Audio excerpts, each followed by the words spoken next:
Vedare tinokuchingamidzai zvekare kune chimwe chirongwa pano paZim, Facebook, Secrets and Confessions. Tadzoka zvekare nemamwe mamessages. Regedzai tibva tapinda mumamessages edu atadzoka takakubatirai. Message yedu yekutanga yakamira sekudai so: hanzi makadi zvenyu mukoma, ndinokumbirawo kuti munge muchindiposterawo nyaya yanguwo makaviga chitupa changu.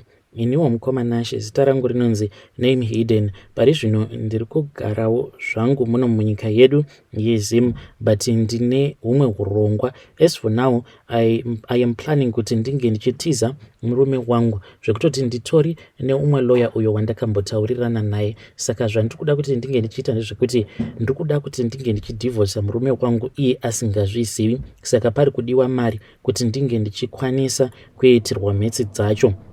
I so wish to move out of Zim so that I can go and join up with some of my cousin brothers avo variko kuEurope.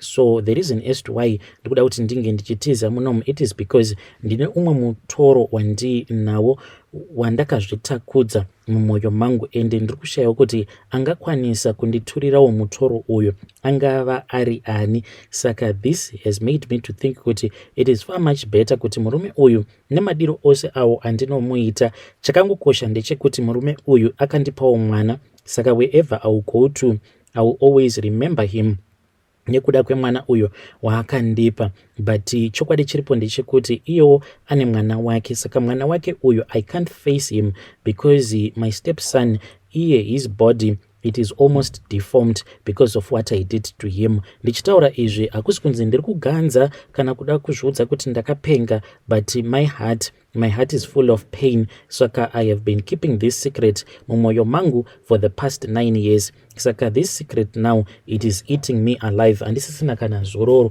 Ndainge ndimbori munhu wekuti ndainge ndakasimba, but whenever ndinoti kana ndakatarisa mwana wemurume uyu, my stepson, then ndinobva ndanzwa mwoyo wangu uchirwadza. Saka this is what I did, and I feel kuti zviri nani kana ndikangokonfesa. Inini nemurume wangu, when we got married, this was about 9 years ago, and at that time ndainge ndambozama kushingirira hama dzangu handidi kukunyeperai, even though because of the pressures that I had, ndainge ndiine vanhu vangu vandainge ndakadanana navo, but vanhu vaya even though vaiti kana vakada kusangana neni pabonde ndaibva ndaramba. Saka uyu murume uyu, when he came along, munongoziva kuti varume vanonyepa, haanawo kuzoda kuzondibudira pachena kuti ABC. I could have at least respected him. Dai akandiudza kuti unoona uchipinda murelationship neni zvinhu zvakamira sekudai, but iye he chose to lie first, achinditi ndaitya kuti unozondiramba, plus ndainge ndisingazivi kuti iwewe uchiri musikana akakwana. Saka ndainge ndisina kana kumbogara ndakarara nemurume before. I was excited and sure I was very happy kuti ndiniwo ndava nemunhu wangu. Saka before we had gotten married to each other, ndainge ndisati ndava kutomboziva hama dzake. Hamenowo chakangoitika, I guess kuti I was over excited kuti ndawana munhu wangu atongori bho, ndokubva tazorara tose paya. So mushure mekunge tarara tose, munhu paakaona kuti ndainge ndichiri musikana ainge akakwana, then he then got off from the bed. Ainge akangogara paya akatsikitsira, akabva anditi, I did not expect kuti I was going to find you as a complete woman. We had never slept with a man before. Ndikabva ndati kasi zvakashata here. Akabva anditi, zvino zvatadai, are you going to accept me? Ndikabva ndati yes, of course. Ndokusaka ndasarudza iwewe kuti unge uchirara neni, because I have accepted you. He mukoma, he then dropped the bomb on me. He then told me kuti iye ainge aine mwana. Oh my God, ndakarwadziwa. Ndikabva ndati, mwana? What do you mean kana uchiti iwewe une mwana? I never expected kuti I was going to wait all my life. Hama dzangu zvakandirwadza kuti shuwa upenyu hwangu hwose ndainge ndakaramba vamwe varume vainge vatori single, but I had chosen this guy. Now this guy, he was telling me kuti ainge aine mwana. Ndakarwadziwa, ndokubva ndatanga kuchema. Ndichichema kudaro akatowedzera achitondiudza kuti iye he was married. Zvino mushure mekunge aroorana nemukadzi wake, mukadzi wacho ndokubva azochita. After achita mukadzi wauya ndokubva azotiza, akabva azoenda kuCanada. Ndakarwadziwa kusvika pekupedzisira. Saka this woman, she had left him with their 3-year-old son. Saka mwana uyu ainge achiri kugara kumba kwagogo vake at that time. So I was heartbroken handiti kukunyeperai. Ndakabva ndazotaura nedzimwe shamwari dzangu ndikabva ndati zvinondoita sei. Then my friends angu akabva anditi iwe hauone here kuti kana ukatoramba murume ndiwe unenge wava kutoita sekunge dzisina kukwana, because already handiti munhu uyu watorara naye here, because wherever you go to murume wachazosangana naye achakubvunza kuti saka iwewe what happened to you, saka iwewe you need to be a very good stepmother. Saka what are you trying to do? What are you going to do kana murume uyu ukamuramba nekuti watorara naye kudhara? Just become his wife. Anditi guy ari kuti anokuda here? Ndikabva ndati yes. Saka mukoma, I was then introduced kumwana wemurume uyu, my stepson, uyo wandichati Takunda, but sandiro zita rake. Aiwa ainge ari mwana, ainge ari bo, aingogara zvake ari quiet, but zvaingoti kana zvamubata ane imwe energy yaye yekuti is too hyperactive. Saka nekuda kwekuti inini I was not experienced,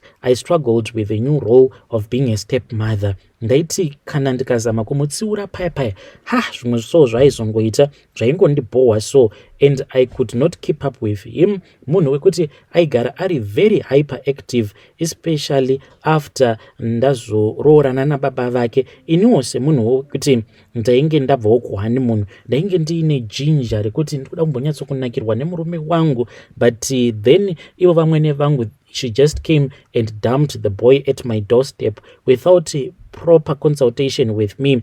Ndatova nemwana mudiki wandava kutogara naye, I have to take care of mwana iyeye.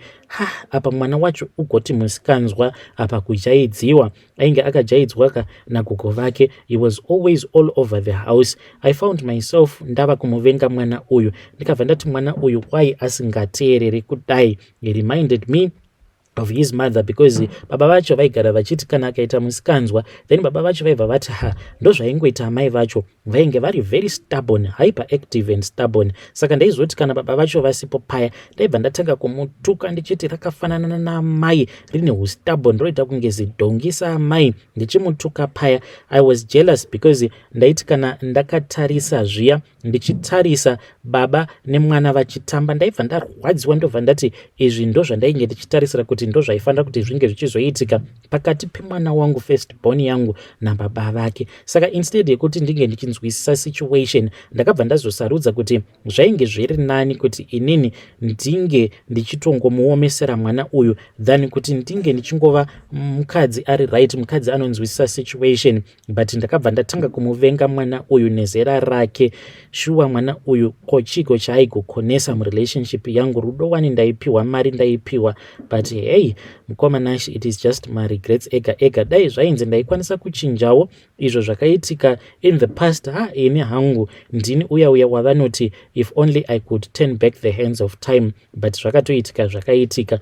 One day uyu mwana uyu akazoti ava around 4 years old. Inini ndainge nditori busy newasheni dzangu panze, saka ndainge ndichiboilisa mvura mukitchen, ndainge ndava kuziya nenzara ndichida kuita tea. Saka panguva yacho iyoyo tainge tiine rimwe jagi redu, a hot kettle that was not working. Saka zvandainge ndava kuita ndezvekuti ndaitora poto, then poto yangu yekango iya ndobva ndaisa mvura, then I'll start to boil that pot on top of the stove. Saka mwana uyu ndakatomusiya atori busy achitamba muliving room. Handina kana kumbopindwawo nepfungwa dzekuti mwana uyu ainge achazopinda mukitchen ava kuita musikanzwa. Ndakabva ndazotora dishi rangu ndini uyo ndichibva kubathroom, because taiwachira mutabu panguva yacho iyoyo. Ndokubva ndazomudza kuti aifanira kuti ange achingoramba akagara apo pandainge ndamuwana akagara. Ndikabva ndabuda zvangu panze kuti ndinge ndichinoyanika hembe dziya. Saka he was very noisy, he was very difficult. Apa musi wacho ndainge ndiri mubad mood, because nababa vacho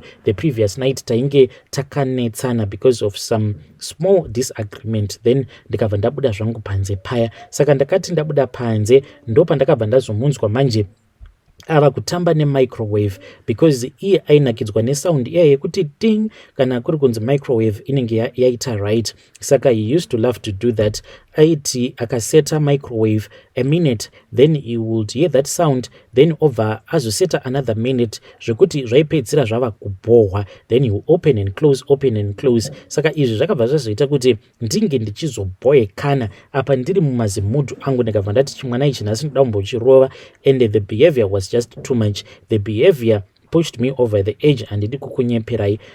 Ipapo we had recently fixed the microwave. Apa microwave iyi yainge ichingogara ichingogadzirwa nekuda kwake, pushing and pushing and pushing mabuttons non-stop. Saka ndakati ndakatsamwa kudaro, that was when I lost myself and I lost control. Zvino ndakabva ndazongopinda mumba ndikabva ndati uri kuiteiko iwe? Ndopa ndakabva ndangonobata poto iya. Apa poto iyi yainge itori nemvura, mvura yainge ichiboila. Saka without even thinking ndainge ndichitongofunga mazilosses ose awo ainge ava kundiitisa mwana uyu apa microwave iyoyo. Ndainge ndakatarisira kuti ndaifanira kuti ndinge ndichizonoipa vamwe amainini vangu mushure mekunge ndatenga imwe. Saka ndozvandainge ndichingofunga izvozvo kutoti iko zvinozvi vava kuda kundiitisa futi imwe loss.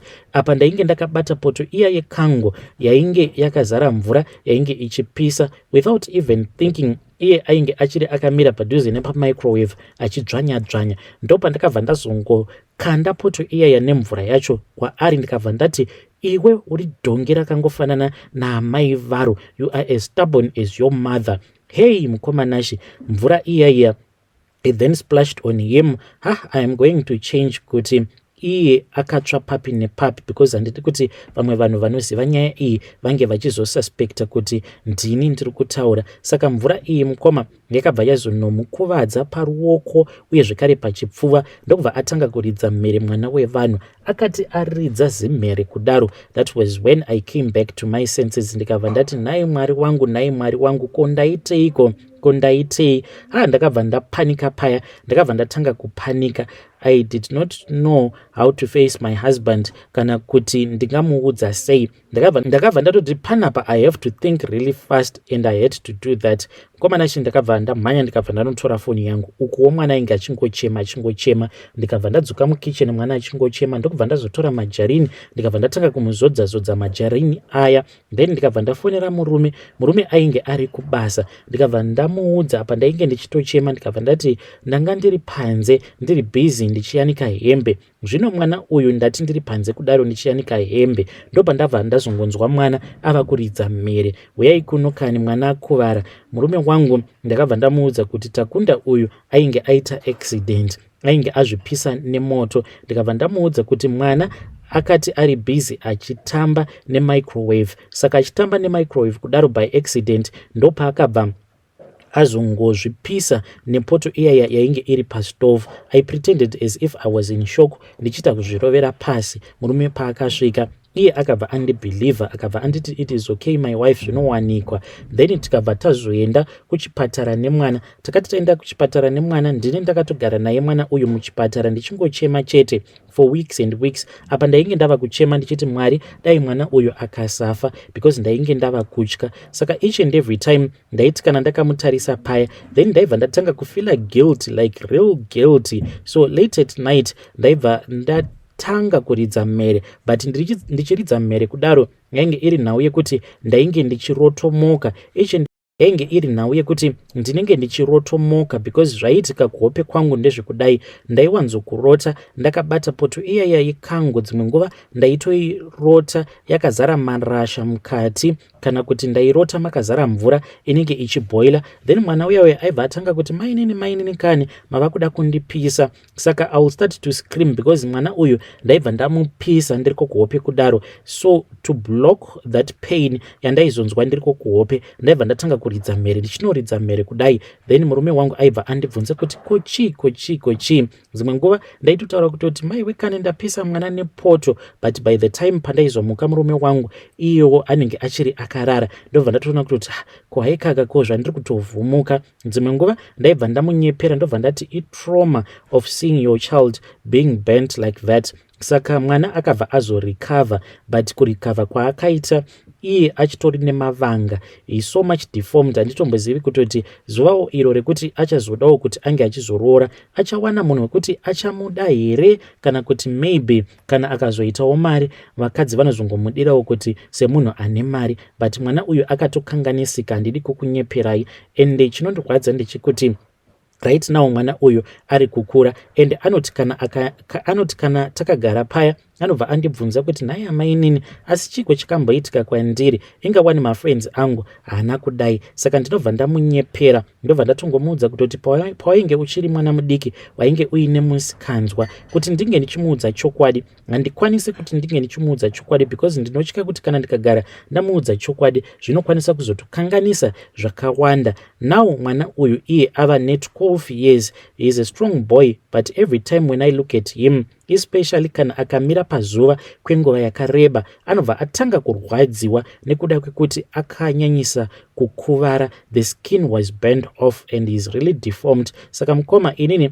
I have tried kuti ndinge ndichinamata to pray for forgiveness. I don't know kuti munamato wakaita sei, munamato une simba wekuti unokwanisa kungo uya obva ungo eraser all of these memories, because ndinongoramba ndichingozvirangaridza kuti asi musi uya wakamboita sei. I feel as if the only way that I can fix this mess is kana ndikatiza hangu, kana ndikatiza nemwana wangu ndobva ndaenda kuEurope. Zvaizvezvi ndakatongomirira kuti kana ndikangokwanisa kungodivhosa baba vacho like ivo vasingazvizivi, ndobva ndatiza. And kana ndikagara ndatiza havambofi vakandiona zvekare for the rest of his life.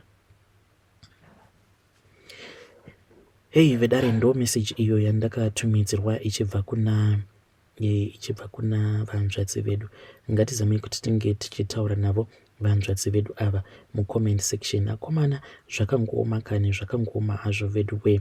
Iyi ndo iya yavanoti strange things indeed they do happen in this world. Hey, regedzai tibva taenda panyedu inotevera. Nyedu inotevera yakamira sekudai. Hanzi makadii mukoma Nashi, please post for me as ID. Chitupa changu vigai ndapota hangu. Ndiri mukadzi akaroorwa, ndinogara muno muSouth Africa nemurume wangu. But mukoma mweya wechipfambi chaiwo ndiwo wandibata. Handizivi kuti zvichandisvitsa kupi. Ini mukoma mwedzi wapera uyu murume wangu akabuda leave, tikaenda kumusha kwemurume kutopedza mwedzi wose tiriko tese nemurume.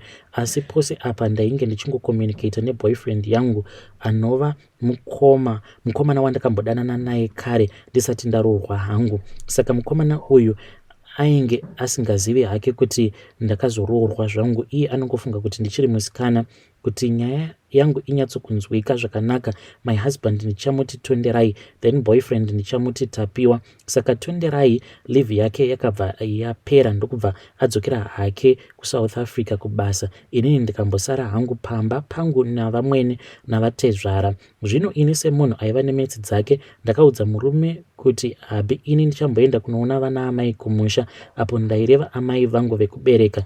Zvino murume ndokuti hapana chakaipa, mai mwana endai henyu ndokuoneka vamwene navatezvara. Ndini uyu ndakananga kuboyfriend yangu iya Tapiwa ndokunogashirwako zvakanaka paya, kutonzi muroora atouya kutopemberwa patsva. Uku ndiri mukadzi wemunhu kutofuka kwiriti. Zvino ini ndakazotanga kugara kumba kwana Tapiwa kuya. Murume wangu chaiye wekutanga uyo Tonderai ndokuti chiuyai kuno nguva yarebesa muri kumusha, chikwirai bhazi muye kuSouth. Ndini uyo ndanyepera zvetapiwa kuti ndava kumboenda kunoona amai vangu, uya ndokuti endai henyu muzokasika kudzoka. Ndokukwira bhazi kudzoka kuSouth Africa kune murume wangu chaiye. Ndokwandiri izvezvi. Zvino nyaya yangu yavapo ndeyekuti ini moyo wangu wava kunzwa kuda Tapiwa boyfriend iyi kudarika murume wangu. Ndava kutonzwa kuti dai ndatotiza hangu murume ndadzokera kumusha kuna Tapiwa nekuti ndinonzwa kumuda uye atogadzirira mari yekundiroora.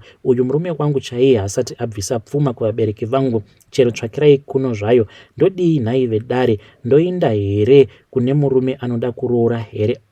Kana kuti ndogara hangu naiye yuyu bhangu uyo asina kana tsvakirai kuno yakabvisawo kuvabereki vangu.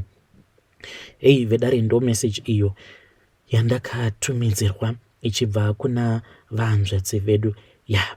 Pakaipa. Ngatizamei kuti tinge tichitaura navo vanzvadzi vedu ava mucomment section. Strange things indeed they do happen in this world. Hey.